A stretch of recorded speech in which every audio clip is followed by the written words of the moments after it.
there is something underneath your thoughts right now. Not a feeling, not a memory, not the quiet hum of whatever you were worrying about before you pressed play. Something older than any of that. Something that has no frequency because it contains all frequencies. Something that has no state because it is the ground from which all states emerge. You have been circling it your entire life. Every moment of sudden clarity.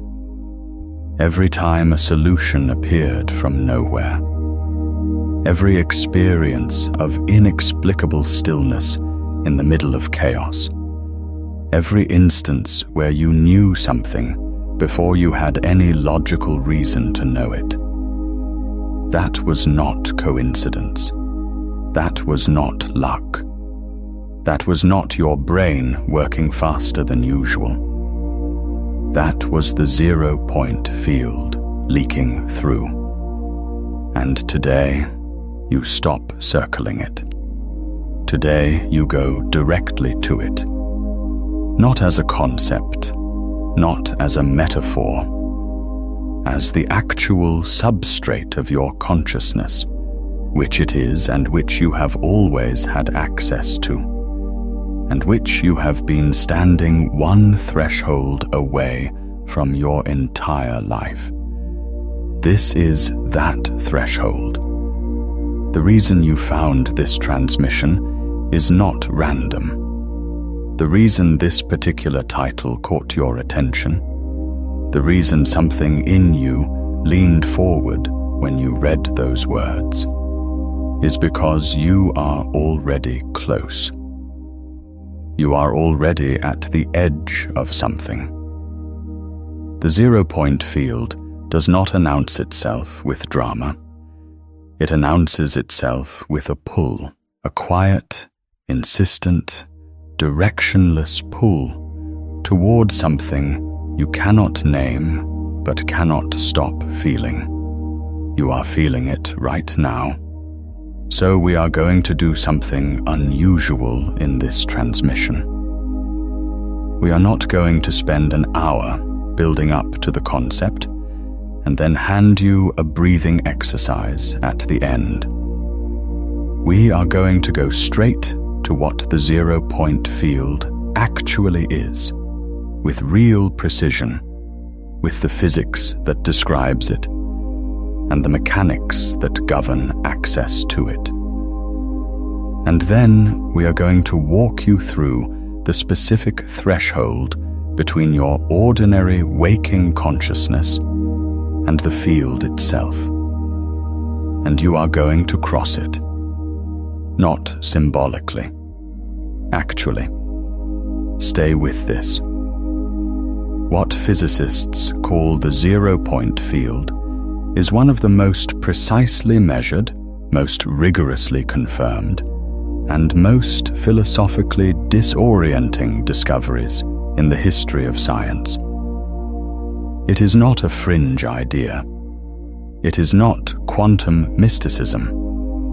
It is a direct consequence of the most successful physical theory ever constructed, quantum electrodynamics, and it has been experimentally verified to a precision of better than 1 part in a billion. Here is what it is. In classical physics, if you cool a system down to absolute zero, to the lowest possible temperature, all motion stops. Every atom freezes in place. Every vibration ceases. The system reaches its ground state, which in classical mechanics means zero energy, zero activity, complete stillness. But quantum mechanics does not allow this, and the reason it does not allow it is one of the most important facts about reality that most people have never been told. The Heisenberg uncertainty principle states that you cannot simultaneously know the exact position and the exact momentum of any particle. This is not a limitation of measurement technology. It is not that our instruments are too crude. It is a fundamental feature of reality itself. Position and momentum are not simultaneously defined at the quantum level. They exist in irreducible uncertainty relative to each other. This means that a particle at absolute zero, a particle with precisely zero energy and precisely zero motion, would violate the uncertainty principle.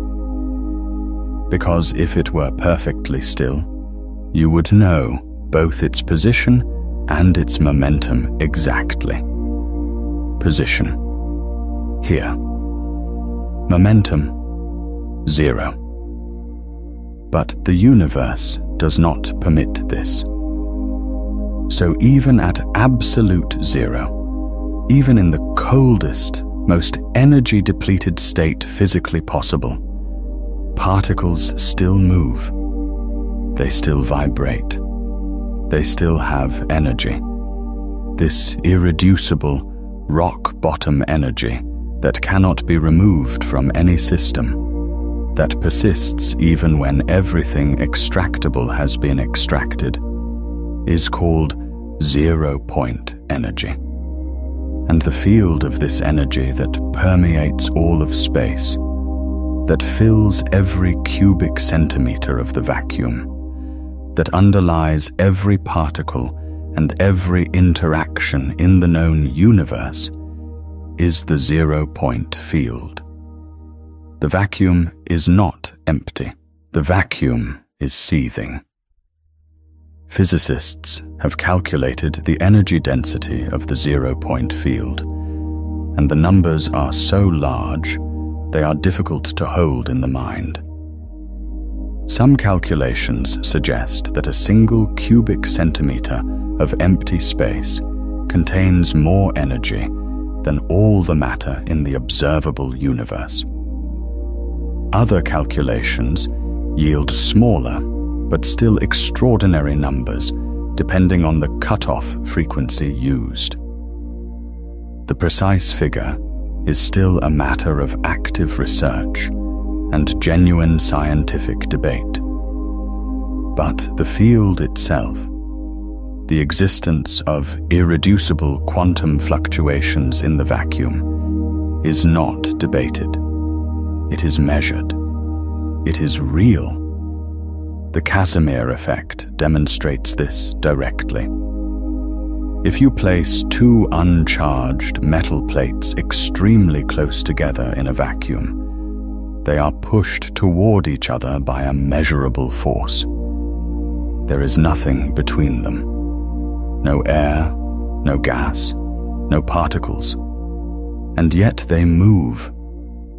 They are being pushed by the pressure of the zero-point field fluctuations on either side of the gap. The plates screen out certain wavelengths of vacuum fluctuation between them, while the full spectrum acts on their outer faces, creating a net inward pressure. This effect has been measured repeatedly, precisely, and it matches the theoretical prediction based on zero-point energy to extraordinary accuracy.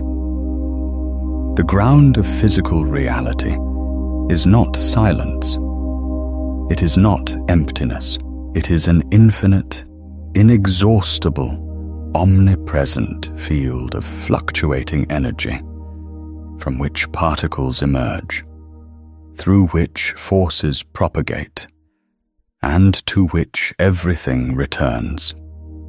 Now here is the threshold. That field is not separate from your consciousness. That field is not outside of you, something you access through special techniques or elevated states. That field is the substrate your consciousness is operating on right now. The question is not whether you can reach it. The question is whether you can stop generating enough noise to hear what is already there. This is the gate, and it is already open. If this is landing for you, if something in you recognizes what we are pointing at here, there is something more I want to offer before we go deeper. Have you spent years shielding yourself from other people's energy, boundaries, releases, energy clearings, and still wake at 3 a.m., running someone else's anxiety? Those tools treated as outside you. It's not. Your nervous system has adjusted to every room for so long, it forgot its baseline. The sealed timeline, a quantum guide to becoming untouchable by wrong frequencies, walks through the 5-step crossing: the adjusting pattern, the breaking point, the crossing itself, what stable feels like, and why old evidence shows up. Every tool you tried treated this as an outside problem. This one ends the adjusting pattern that made you a receiver in the first place. The longer you adjust, the harder it gets to come back to yourself. Open it tonight. It's in the pinned comment below. Now, returning to the deeper current of what we have been exploring together. If this transmission is landing for you, if something in you recognizes what we are pointing at, take a second and hit like and subscribe so this work can keep reaching the people who are ready for it. Let us talk about what happens in your nervous system when you are not in the 0 point field, because that is where most of humanity spends most of its time. And understanding the mechanics of that ordinary state is the first step toward crossing out of it. Your brain generates electromagnetic activity. This is measurable with electroencephalography, and the patterns it generates fall into distinct frequency bands that correspond to distinct states of consciousness. You know some of these already. Beta waves, roughly 13 to 30 hertz, are the signature of ordinary waking consciousness. Focused attention, active thinking, problem solving. The running commentary of the analytical mind. When you are in beta, your brain is doing what it does best in ordinary life. It is processing, comparing, categorizing, narrating. It is generating the story of who you are and what is happening. Theta waves, 4 to 8 hertz, appear during deep meditation, hypnagogic states, the edge between waking and sleep. This is where the analytical mind loosens its grip, and something more fluid begins to emerge. Gamma waves, above 30 hertz, appear during moments of peak insight, integration, sudden clarity the state researchers sometimes call binding, where disparate elements of experience suddenly cohere into unified understanding. But there is a state that precedes all of these in a certain sense, a state that is not the absence of activity, but the presence of a different kind of coherence. And this is where the 0 point field connection becomes precise, rather than metaphorical. The physicist and consciousness researcher Ervin Laszlo spent decades developing what he called the Akashic Field hypothesis, drawing on the 0 point field as the physical substrate for a field of information that connects all conscious systems. His argument, developed across multiple books and papers, is that the zero-point field does not just carry energy. It carries information. Every interaction, every event, every moment of experience leaves a trace in the field, not metaphorically, but physically, as a pattern of quantum fluctuations that persists and propagates. Laszlo's framework is not mainstream physics, and it is important to say that clearly. The Akashic field hypothesis is a theoretical extension beyond established science, a philosophical and scientific proposal rather than a confirmed theory. But the zero-point field it builds on is real, and the question it raises is genuine. If the vacuum is a field of energy and information that permeates all of space, and if consciousness is a process that occurs in and through physical systems embedded in that vacuum, what is the relationship between consciousness and the field? This is a question that serious physicists are asking, not fringe thinkers. People like David Bohm, whose implicate order theory proposed that what we experience as separate objects and events are projections of a deeper, enfolded reality. People like John Wheeler, who coined the term black hole, and who spent the last decades of his career arguing that information, not matter or energy, is the fundamental substance of reality, and that the universe is, in his phrase, a self-excited circuit, brought into being by the participation of conscious observers. People like Nassim Haramein, whose work on the connected universe proposes that the structure of the vacuum, the geometry of the zero-point field itself, is the source of mass, of gravity, and of the coherent organization of matter from subatomic scales to galactic scales. These ideas are at the frontier.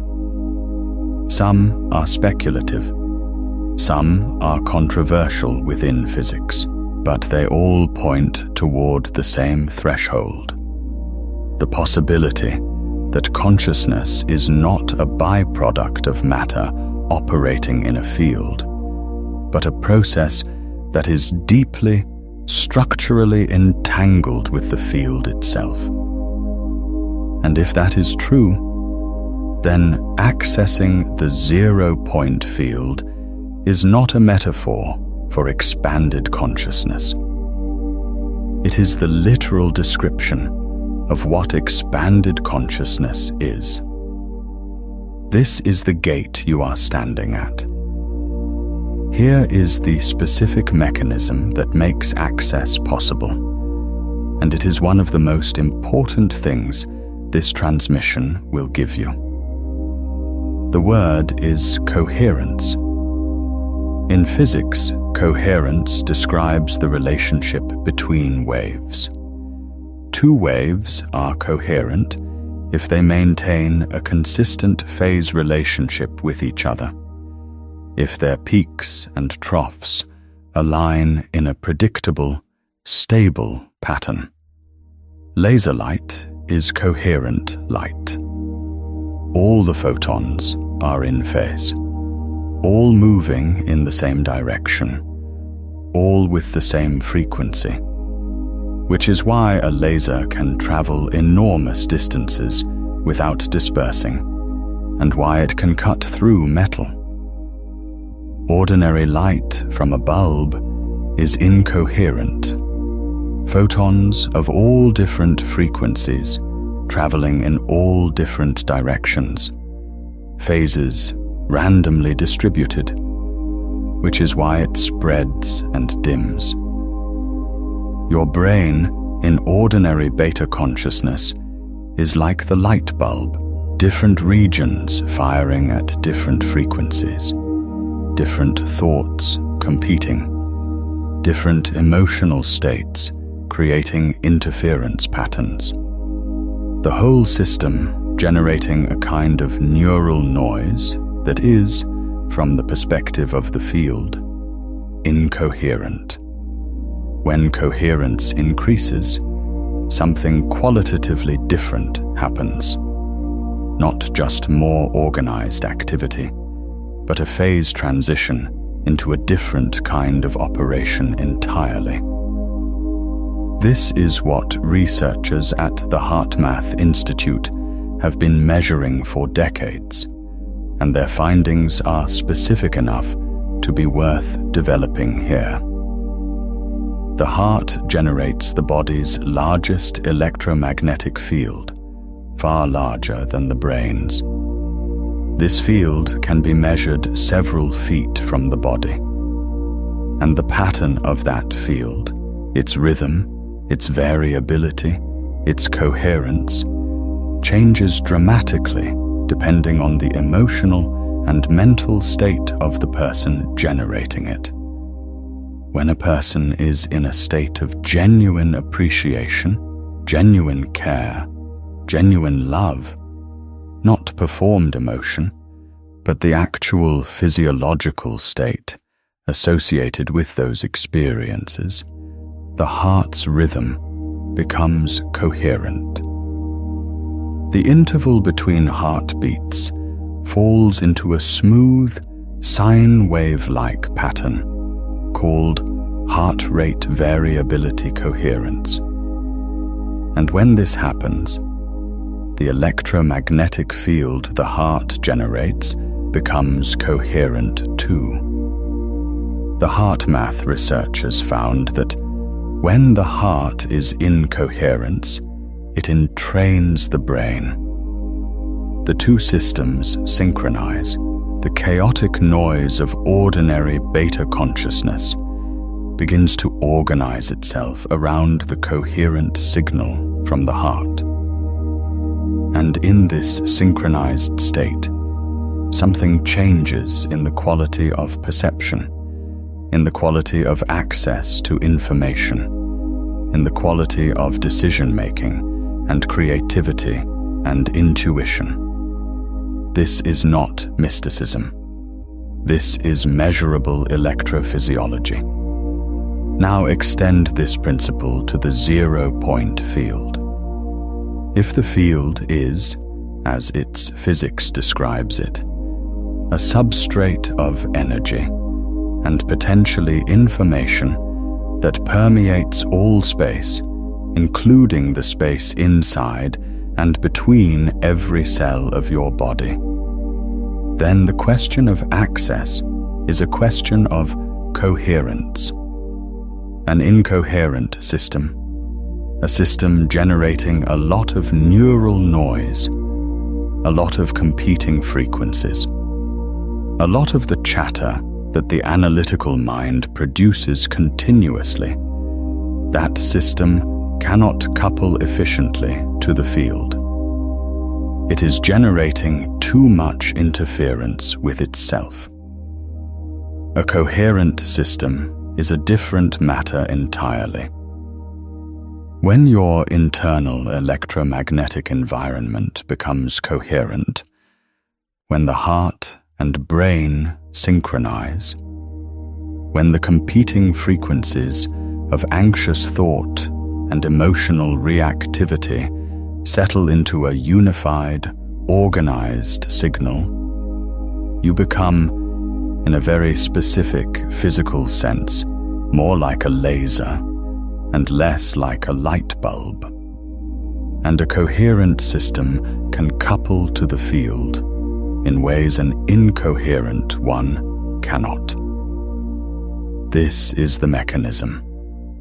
This is not a metaphor for feeling calmer. This is the actual physics of why certain states of consciousness feel like access to something vast. Why insights arise in meditation that never arise in ordinary thinking. Why creative breakthroughs come in the shower and not at the desk. Why the moments of deepest knowing in your life have all shared a quality of unusual stillness. The stillness is coherence. The coherence is the coupling. The coupling is the access. The gate is not made of will. It is made of coherence. Now we need to talk about what stands between you and that coherence, because it is not what you think it is, and misidentifying the obstacle is why most people circle the gate for years without crossing. The obstacle is not stress, not distraction, not the demands of ordinary life. Those are symptoms. The actual obstacle is something more specific, and it has a name in both neuroscience and in the physics of signal processing. It is called self-referential noise. Your brain has a network called the default mode network. It is active when you are not focused on any external task. When you are resting, daydreaming, not particularly engaged with anything in your environment. For a long time, neuroscientists thought this network was doing nothing important, that it was the brain idling. But it turns out the default mode network is extremely active, consuming a disproportionate amount of the brain's total energy budget. And what it is doing is generating and maintaining the narrative of the self. The default mode network is the biological machinery of the story you tell about who you are.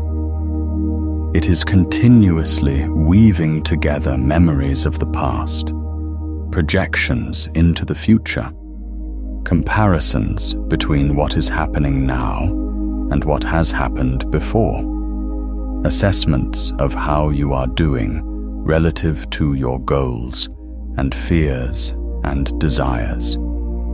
It is the neural substrate of the inner monologue, of the voice that says, I should have, I need to, what if, why did, what do they think of me, am I enough, what comes next.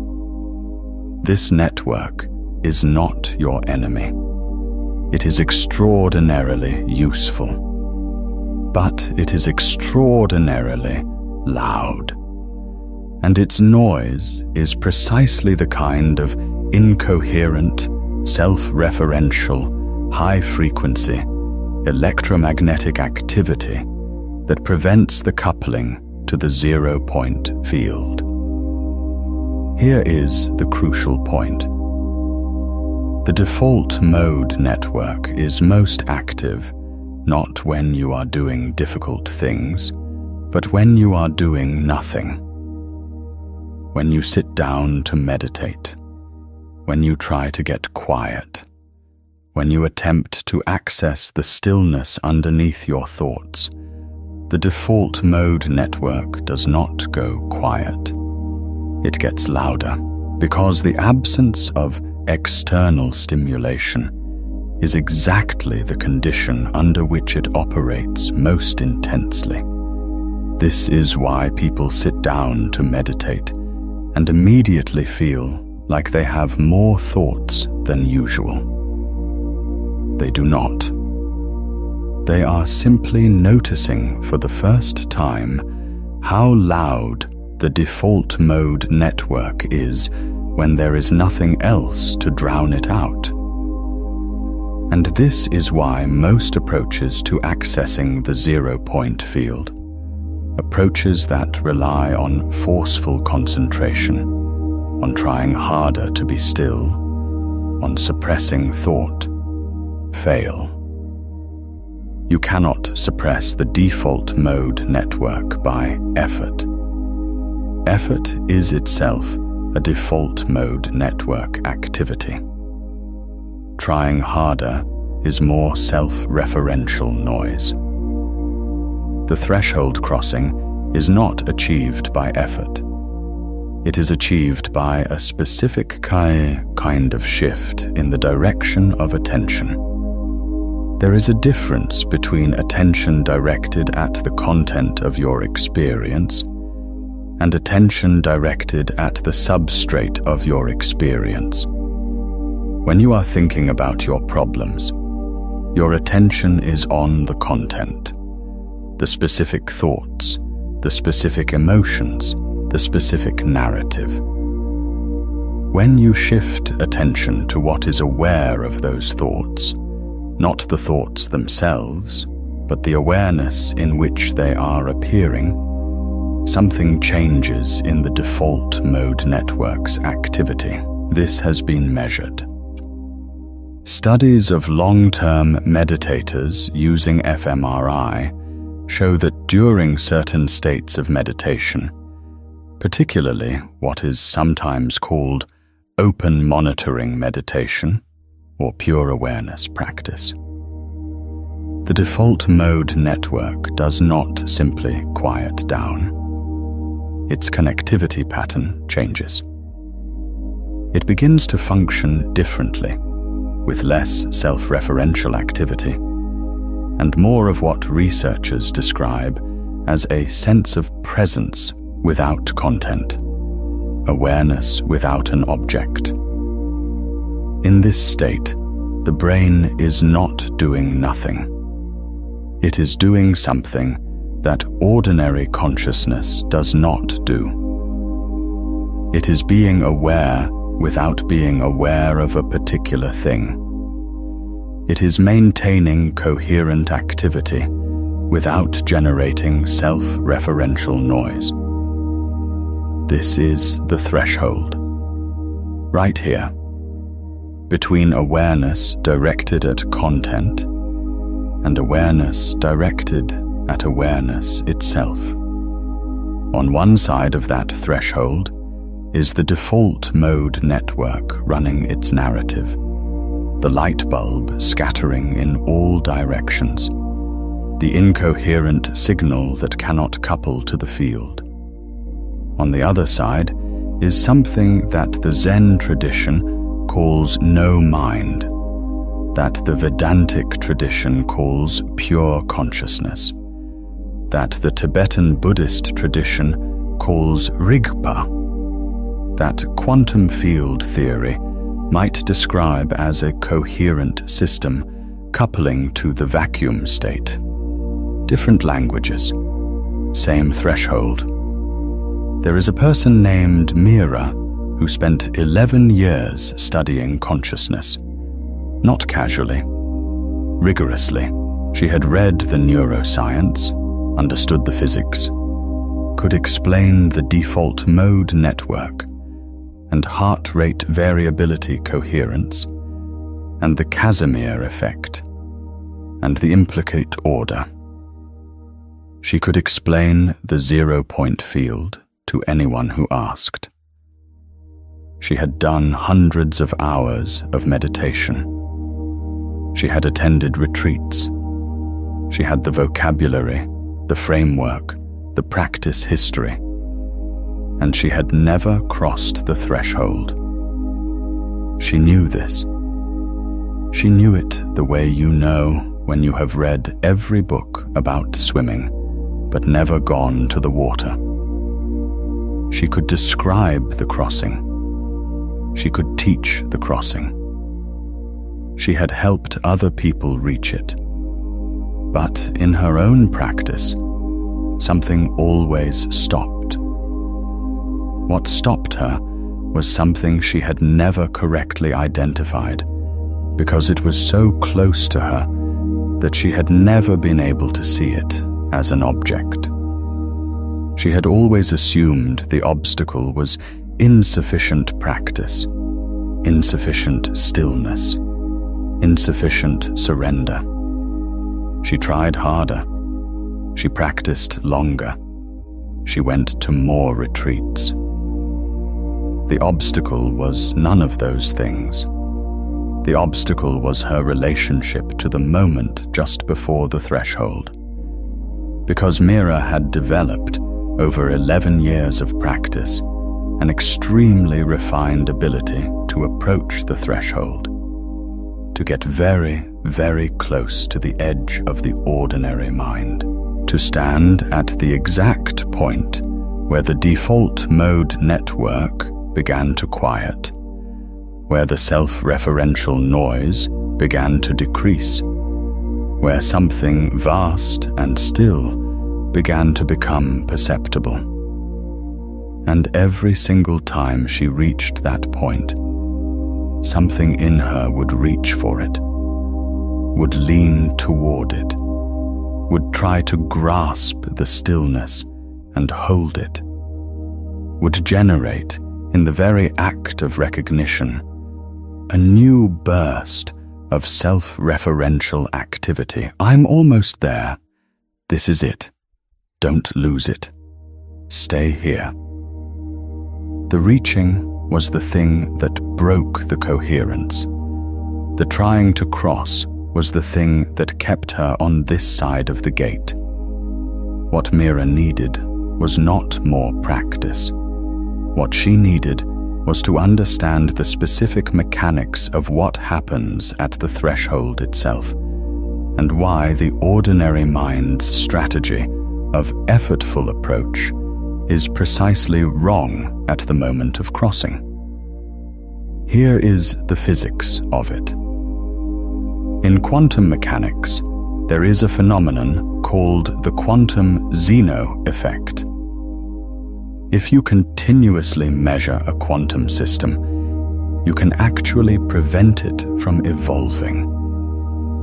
The act of measurement, the act of observation in the quantum sense, collapses the system's superposition into a defined state and resets its evolution. Measure it often enough, and the system effectively freezes. It cannot complete its natural transition to a new state, because each measurement interrupts the process. Mira was performing the cognitive equivalent of the quantum Zeno effect on her own threshold experience. Every time she approached the crossing point and generated the thought, "I'm almost there," she was measuring herself. She was collapsing her own superposition. She was resetting the transition. The crossing does not happen through observation of the crossing. It happens through a kind of release that is more like falling than stepping. More like the moment when you stop treading water and allow yourself to float than the moment when you decide to jump. When Mira finally understood this, not just intellectually, but in her body, in the specific felt sense of what it means to release the watcher at the threshold, the crossing happened in a single session. Not because she did something new, because she stopped doing the thing that had been preventing it. The gate had been open the entire time. There is something in Mira's story that I want to pause on for a moment, because I think many of you know exactly what that reaching feels like. That moment when you are almost through, almost past the edge of yourself, and something in you grabs for it and pulls you back. I want to hear about your threshold. Leave a comment below and tell me about a moment when you knew you were standing at the edge of something when you could feel the crossing about to happen, whether you stepped through or pulled back. What did that feel like from the inside? Let us talk about what is actually on the other side, because this is where most descriptions become vague and unhelpful, and vagueness is not what you need at a threshold.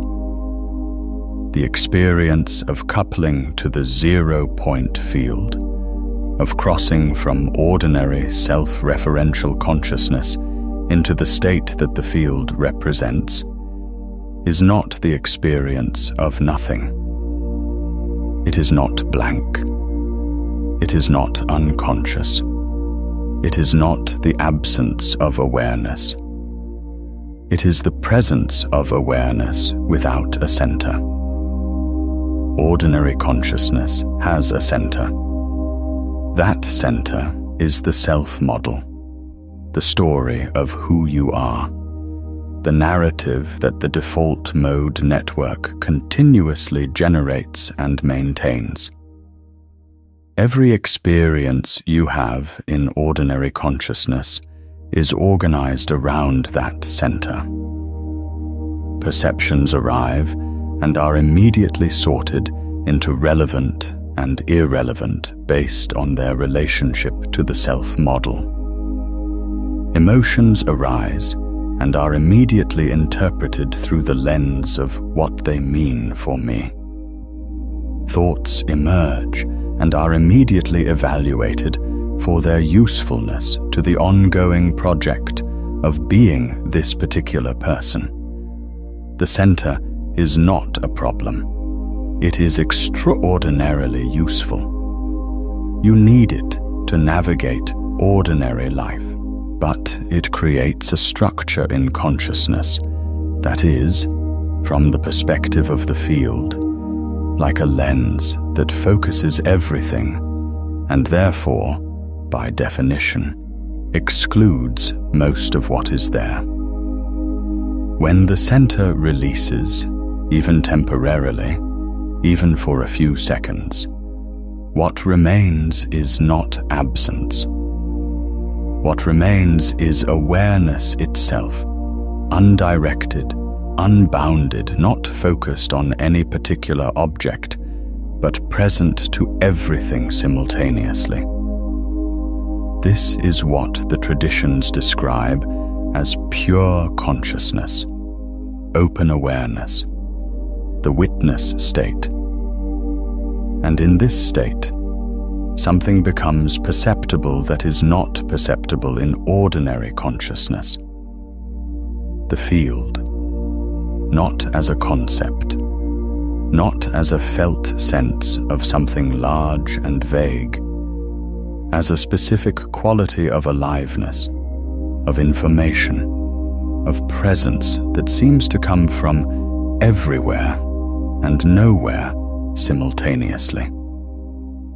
As a kind of knowing that does not feel like thinking, that does not arrive through the ordinary process of inference and deduction, but that is simply there, complete, already present. This is what mystics across every tradition have described for thousands of years. The void that is full, the silence that speaks, the emptiness that contains everything. They were not being poetic. They were describing, as precisely as the language available to them allowed, the specific phenomenological quality of coupling to the 0-point field.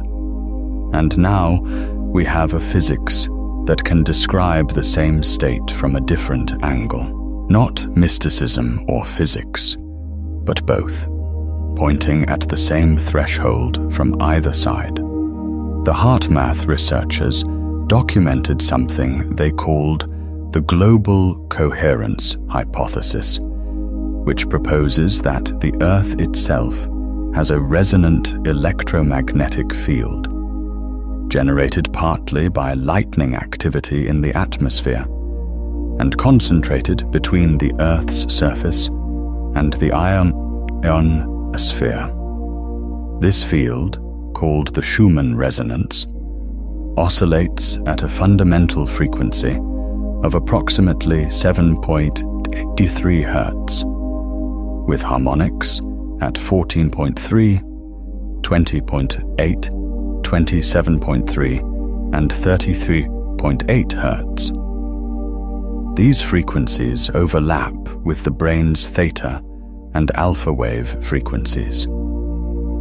The hypothesis is that when human consciousness enters coherent states, it can synchronize with the Schumann resonance. That the threshold experience of coupling to the 0-point field may involve, in part, a literal electromagnetic synchronization between the coherent brain and the planetary field. This is not confirmed science. It is a hypothesis under active investigation. But the Schumann resonance itself is real and measurable. The overlap with brain frequencies is real, and the broader principle that coherent biological systems can couple to environmental electromagnetic fields is well established in biophysics. What this means for your experience at the threshold is this: the stillness you are approaching is not just an internal state. It is a tuning. When you cross the threshold into 0-point coherence, you are not just quieting your mind. You are becoming more aligned with the electromagnetic environment you are embedded in. You are, in a measurable sense, becoming more in tune with the field that the Earth itself is generating and that the vacuum itself contains. This is why the experience feels vast, not because you are imagining something vast, because you are becoming coherent with something vast. Now we cross. What follows is not a description of a practice. It is the practice itself. Read it slowly.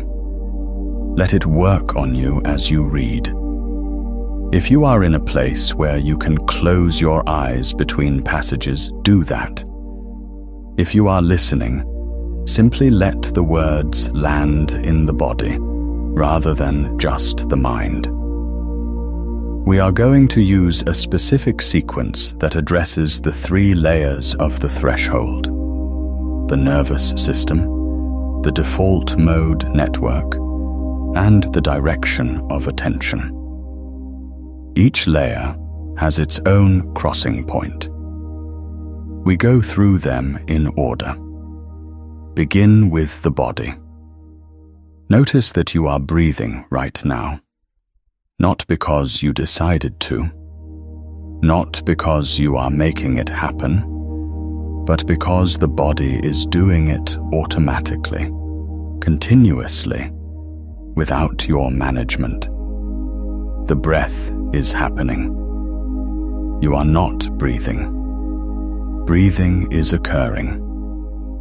Stay with that distinction for a moment. There is something in you that is watching the breath happen, something that is aware of the automatic process of respiration without being the process itself.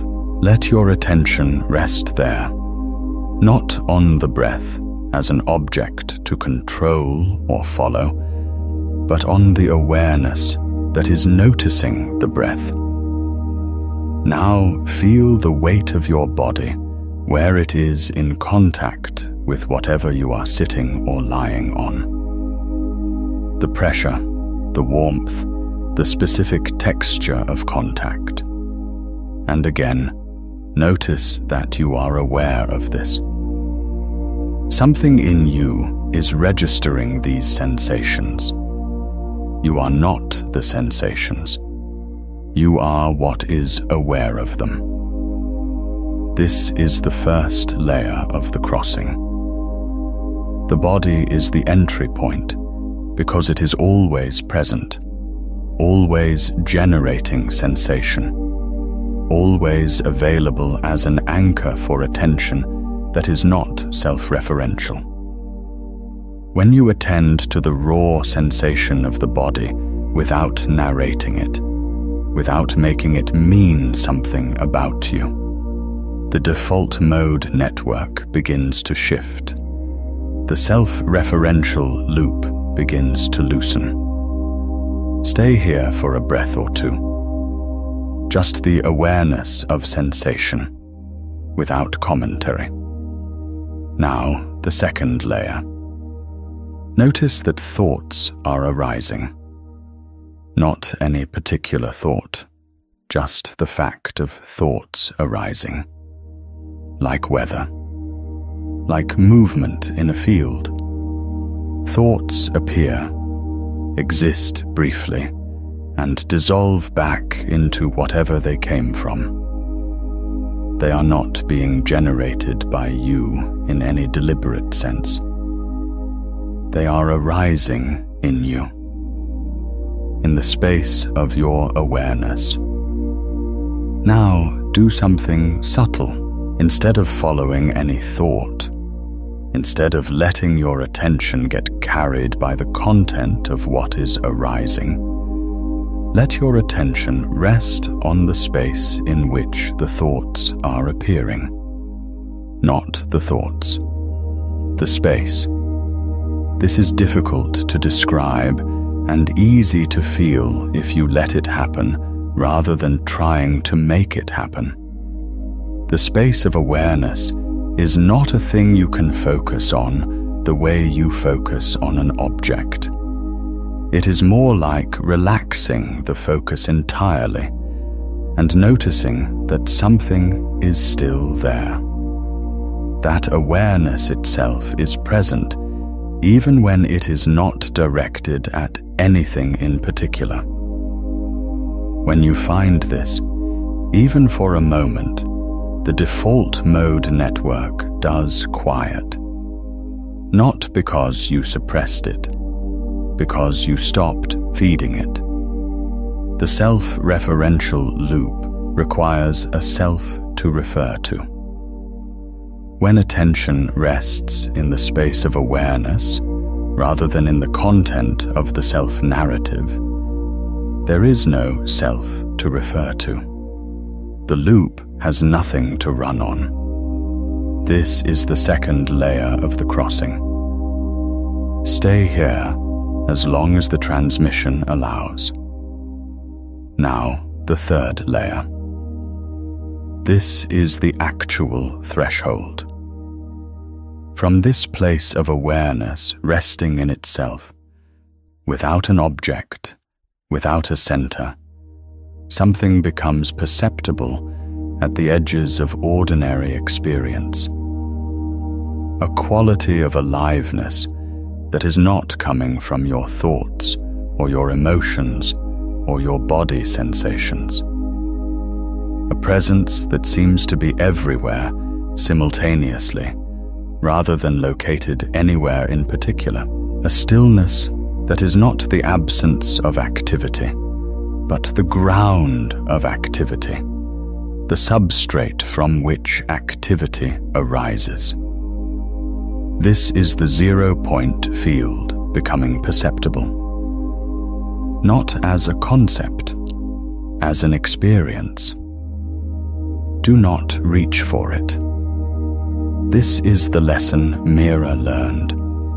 Do not try to grasp it, or hold it, or confirm it, or measure it. The quantum Zeno effect is real in consciousness, as in physics.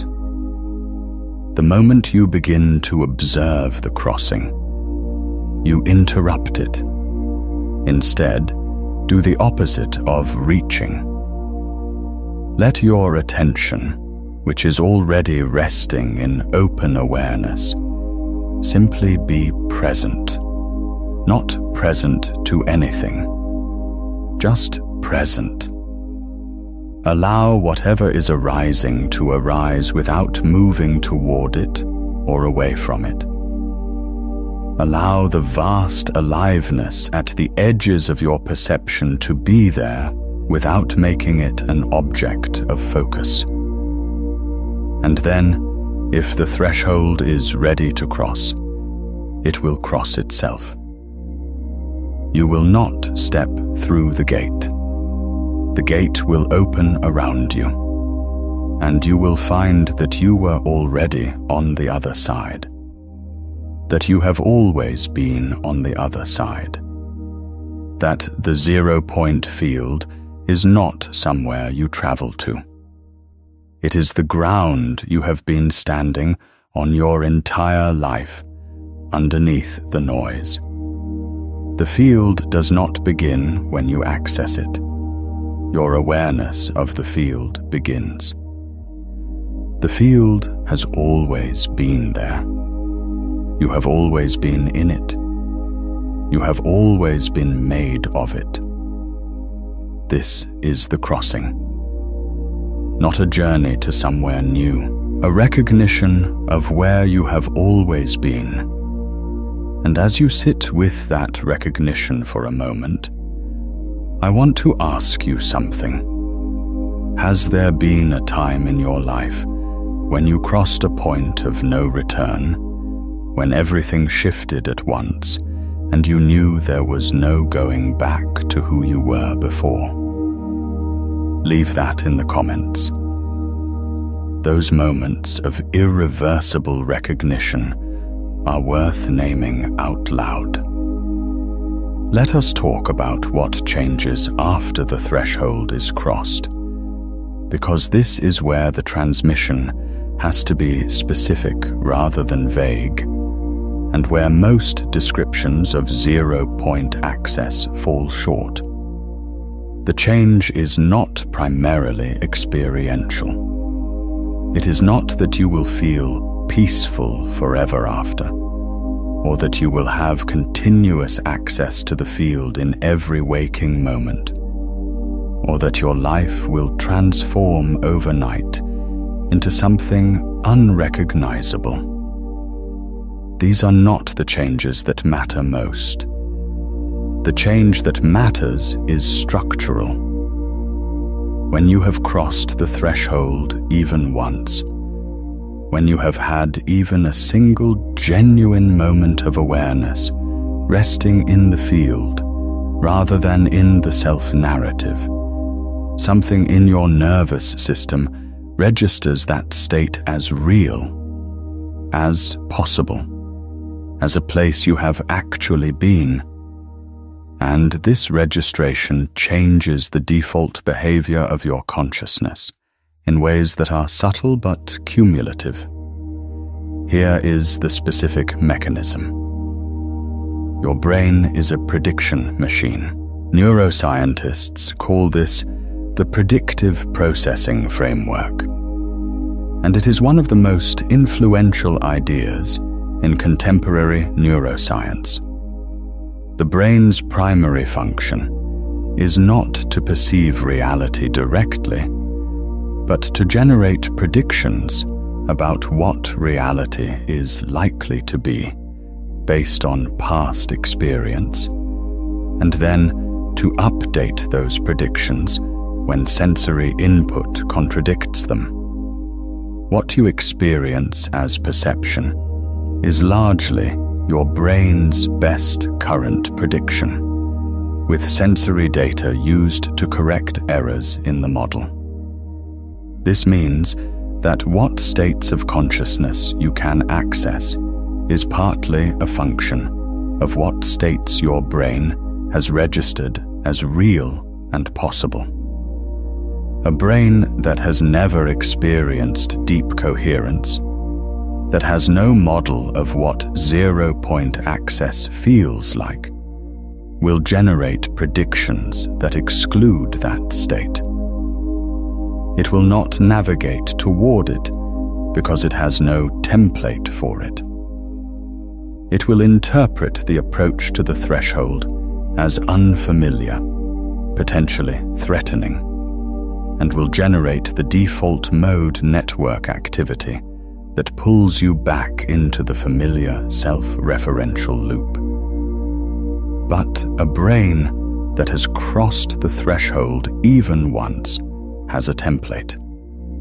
It has a prediction model that includes the 0-point state as a real possibility. And from that point forward, the predictive machinery begins to incorporate that state into its navigation. You do not have to effortfully seek the field every time. Your brain begins to find its own way back to it, because it knows the way now. This is why the first crossing is the most important. Not because it is the most profound experience you will ever have, because it installs the template, because it gives your predictive brain a model to navigate toward. And this is why this transmission is not asking you to do years of practice before you attempt the crossing.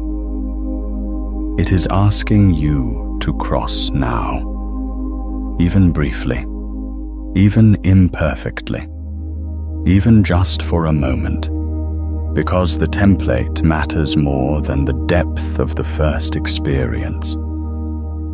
A shallow crossing that actually happens is worth infinitely more than a perfect crossing that is perpetually deferred. There is a second change that happens after the threshold, and it is one that most people do not expect. The self-referential noise of the default mode network does not disappear. You do not lose your sense of self. You do not stop having thoughts, emotions, memories, plans, preferences. You do not become a blank, selfless void. The ordinary mind continues to function. What changes is your relationship to it. Before the crossing, the default mode network's activity is the primary reality. The self-narrative is not something you have, it is something you are. The story of who you are, the running commentary, the continuous assessment and comparison and projection, all of this feels like the substance of consciousness itself. There is no gap between you and your thoughts. You are your thoughts. After the crossing, even a single genuine crossing, the relationship changes. You have been somewhere the thoughts are not. You have experienced awareness without the self-narrative. And this means the self-narrative is now something you can observe rather than something you are. There is a gap, a space between the awareness and the content. And that space, once it has been experienced, does not fully close. The Tibetan Buddhist tradition has a term for this gap. They call it recognition, rigpa in Tibetan.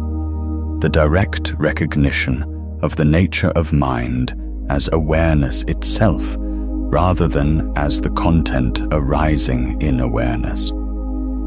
And the tradition says that once this recognition has occurred, even briefly, even for a single moment, the nature of mind has been pointed out to itself and cannot fully unlearn what it has recognized. This is not a mystical claim. It is consistent with what we know about predictive processing. Once the brain has a template for awareness without content, It has a template that is more fundamental than any content-based model. The ground has been recognized as the ground, and the ground is more stable than anything built on it. This is the structural change, not a new experience, a new relationship to experience, not a new state, a new recognition of the state that underlies all states. The 0-point field is not a destination you visit. It is what you are made of. The crossing is not a journey to the field. It is the recognition that you were never not in it. Now, let us be specific about what the 0-point field offers that ordinary consciousness cannot, because this is where the transmission becomes practically relevant rather than philosophically interesting. The 0-point field, as a physical substrate, is characterized by two properties that have direct implications for consciousness: non-locality and information density. Non-locality in quantum physics means that quantum systems can be correlated in ways that transcend the ordinary limitations of space and time.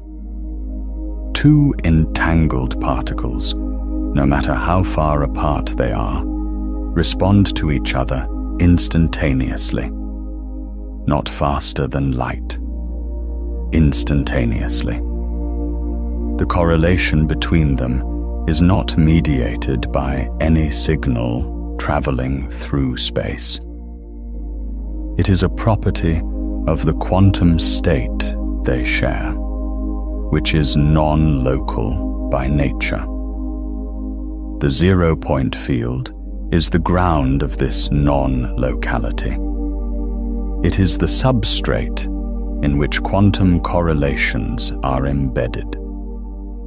And if consciousness can couple to the 0-point field, as the evidence of coherent states suggests, then consciousness in the field has access to a kind of knowing that is not limited by the ordinary constraints of space and time that govern the self-referential mind. This is the physics of what the traditions call intuition, or gnosis, or direct knowing, not a supernatural phenomenon, a natural consequence of coupling to a non-local field. When you have a sudden knowing about something you had no logical way to know, when insight arrives complete and whole rather than assembled from parts, when you find yourself understanding something about another person or a situation that your ordinary senses could not have provided, you are not imagining things. You are experiencing the non-local information access that becomes available when consciousness couples to the field. This is not reliable in the way that analytical reasoning is reliable. It is not a replacement for ordinary thinking. It is an additional channel of information that becomes available in coherent states and that supplements rather than replaces the ordinary mind's processing. The second property is information density. The 0-point field, as we have established, contains an extraordinary density of energy, and in the theoretical frameworks of Laszlo and others, an extraordinary density of information. Every event that has ever occurred has left a trace in the field. Every pattern that has ever existed is encoded in the fluctuations of the vacuum. when consciousness couples to the field, it does not access all of this information simultaneously. That would be overwhelming to any biological system. But it does access patterns that are relevant to the current state of the system, patterns that resonate with the coherent signal the consciousness is generating. This is why creative insights in the zero-point state are not random. They are not just noise from the vacuum. They are specific, relevant, precisely fitted to the problem or question or need that the consciousness brings to the crossing. The field is not a random source of information. It is a resonant source. What you bring to the threshold determines what you receive from the field, not because the field is selective, but because coherence is selective. Your coherent signal couples to what resonates with it, just as a tuned circuit in a radio couples to the specific frequency it is tuned to, while the rest of the electromagnetic spectrum passes through it undetected. This is the practical implication of zero-point access that most people miss. They expect the field to deliver something unexpected, something completely novel, something from outside their current understanding. And sometimes it does. But more often, what the field delivers is the completion of something already in progress, the missing piece of a pattern you were already close to recognizing, the resolution of a tension that has been building, the answer to a question you have been carrying. The field does not replace your thinking. It completes it. It fills in the gaps that the self-referential mind cannot reach because it is too busy maintaining its own narrative to notice what is already there.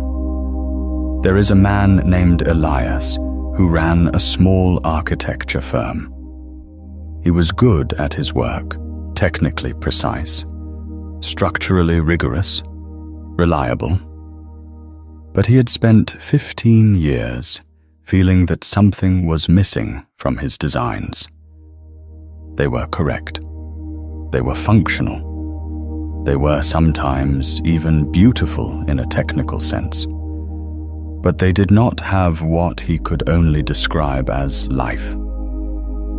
The quality that made some buildings feel like they were breathing, like they had grown rather than been constructed, like they were in conversation with the people who moved through them.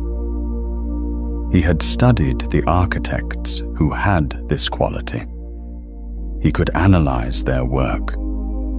He understood the principles they were using. But when he sat down to design, the life was not there. He was not a meditator. He had no particular interest in consciousness or quantum physics or any of the frameworks we have been discussing. But he had a practice that he had developed without knowing what it was. Before beginning any significant design work, he would sit at his desk with a blank piece of paper and do nothing for 15 minutes. Not thinking about the project, not reviewing the brief, not planning his approach, just sitting. He had started doing this by accident, during a period of extreme overwork, when he would arrive at his desk exhausted and simply not be able to begin. And he had noticed, in those accidental pauses, that when he finally did pick up his pen, something different happened. The design that emerged was not the design he would have made if he had begun immediately. It was better. It was live in the way he had been trying to manufacture through effort. He did not understand why. He thought he was just resting his brain. He did not know that what he was actually doing was reducing the default mode network's self-referential noise sufficiently to allow a brief coupling to the 0-point field. He did not know that the 15 minutes of doing nothing was a threshold crossing. He did not have the vocabulary for what he was experiencing, but he had the experience, and the experience was real, regardless of whether he had the framework for it. What Elias had discovered, accidentally and empirically, is what this transmission is pointing toward deliberately. The 0-point field does not require understanding to be accessed. It does not require the correct vocabulary or the correct framework or years of dedicated practice. It requires coherence. It requires the cessation, even briefly, of the self-referential noise that prevents coupling. Elias's 15 minutes of nothing was coherence. His blank paper was the threshold. His pen moving afterward was the field completing what his ordinary mind had been unable to complete alone. Every person who has ever had a breakthrough in the shower, or on a walk, or in the moment of waking from sleep, or in the quiet after a long run, has been Elias, has been accessing the field without knowing it, has been crossing the threshold without a map. This transmission is the map. Not because the map is required, because having the map means you can go there deliberately, repeatedly, reliably, rather than waiting for the accidental conditions that made it possible before. Let us talk about the specific conditions that increase the probability of crossing, because this is where the transmission becomes a practice rather than a philosophy. The first condition is what we might call threshold preparation, and it has a specific physiological basis. The vagus nerve is the longest cranial nerve in the body, running from the brainstem through the neck, chest, and abdomen, connecting the brain to the heart, lungs, and digestive system. It is the primary pathway of the parasympathetic nervous system, the system responsible for rest, recovery, and the physiological state of safety. When the vagus nerve is active, when vagal tone is high, the heart rate slows, the breath deepens, the stress hormones cortisol and adrenaline decrease, and the body enters a state of physiological coherence. High vagal tone is strongly correlated with the states of consciousness associated with 0-point access. Not because the vagus nerve is magical, but because it is the physiological pathway through which the body signals to the brain that the environment is safe, that vigilance can be reduced, that the defensive self-referential scanning of the default mode network can relax. You can increase vagal tone deliberately through specific breathing patterns. The most well-researched is resonance breathing, sometimes called coherent breathing. inhaling for 5 to 6 seconds, exhaling for 5 to 6 seconds, maintaining a smooth, continuous rhythm without pausing at the top or bottom of the breath. This breathing rate, approximately 5 breaths per minute, is the rate at which the respiratory system and the cardiovascular system enter maximum coherence with each other. It is the rate at which heart rate variability peaks. It is, in the HeartMath framework, the rate at which the heart's electromagnetic field becomes most coherent. 5 minutes of resonance breathing before attempting the threshold crossing is not a ritual. It is physiology. It is preparing the body's electromagnetic environment for the coupling that the crossing requires. The second condition is what we might call intentional emptying. This is specific and important. Before crossing the threshold, there is value in briefly and completely acknowledging whatever is most loudly present in the ordinary mind, not analyzing it, not resolving it, just acknowledging it. The thought that is most persistent, the worry that is most insistent, the thing you keep returning to. Name it briefly, without elaboration. I notice I am carrying this. And then deliberately set it aside. Not suppress it. Set it aside with the explicit intention of returning to it after the crossing if necessary. The reason this matters is that the default mode network's self-referential noise is often loudest around unacknowledged content. Thoughts and worries that have not been noticed tend to repeat. They are trying to get the attention of consciousness. When you acknowledge them briefly and explicitly, you give them the attention they are seeking, and they can, temporarily, release their grip. The loop that was generating noise to get noticed no longer needs to generate noise because it has been noticed. This is not a therapeutic technique. It is a signal clearing technique. You are reducing the amplitude of the most persistent interference patterns before attempting to couple to the field.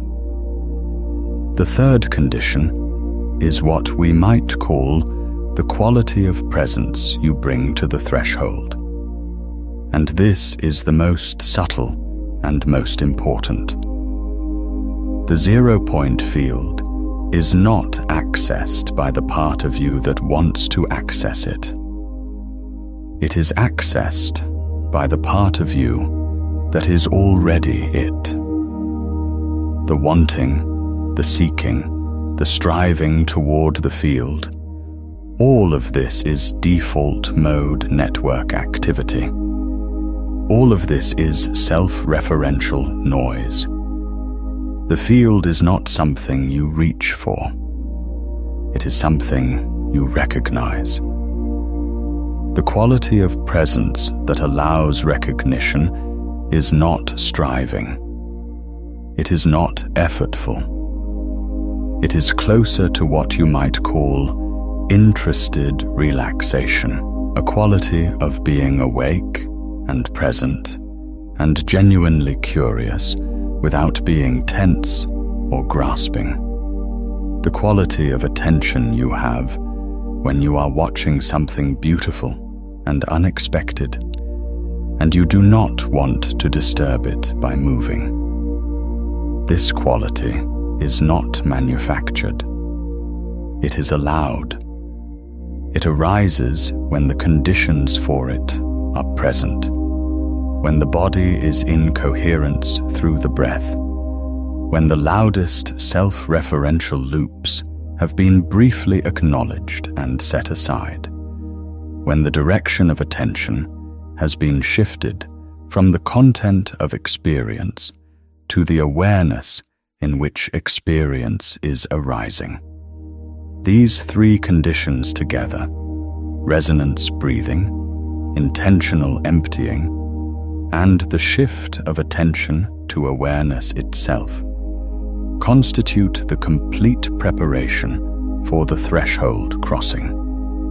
They are not steps in a ritual. They are the specific physiological and attentional changes that increase the probability of coherence and therefore the probability of coupling to the field. Here is something that needs to be said about the relationship between the 0-point field and the specific circumstances of your life right now, because this is where the transmission becomes personal rather than general. You are not reading or listening to this transmission at random. The 0-point field, as a non-local substrate of information, does not organize events in time the way ordinary causality does. The resonance principle we discussed, the idea that coherent signals couple to what they resonate with, applies not just within a single moment of meditation, but across time. The pattern of questions you have been carrying, the specific quality of the seeking that brought you to this transmission, the particular threshold you are standing at in your life right now. These are coherent signals. And coherent signals attract resonant responses. This is not magical thinking. It is the application of the resonance principle to the temporal dimension. If the 0-point field contains information that is not organized by ordinary linear causality, if it is a non-local substrate in which patterns are correlated across time as well as space, then the idea that your current seeking could resonate with this specific transmission, could attract it into your experience at this specific moment, is not a violation of physics. It is consistent with the physics of a non-local field. What this means practically is that the threshold you are standing at in your life right now, whatever it is, the ending that is in progress, the new thing that is trying to emerge, the question that keeps returning, the sense of being between two versions of yourself,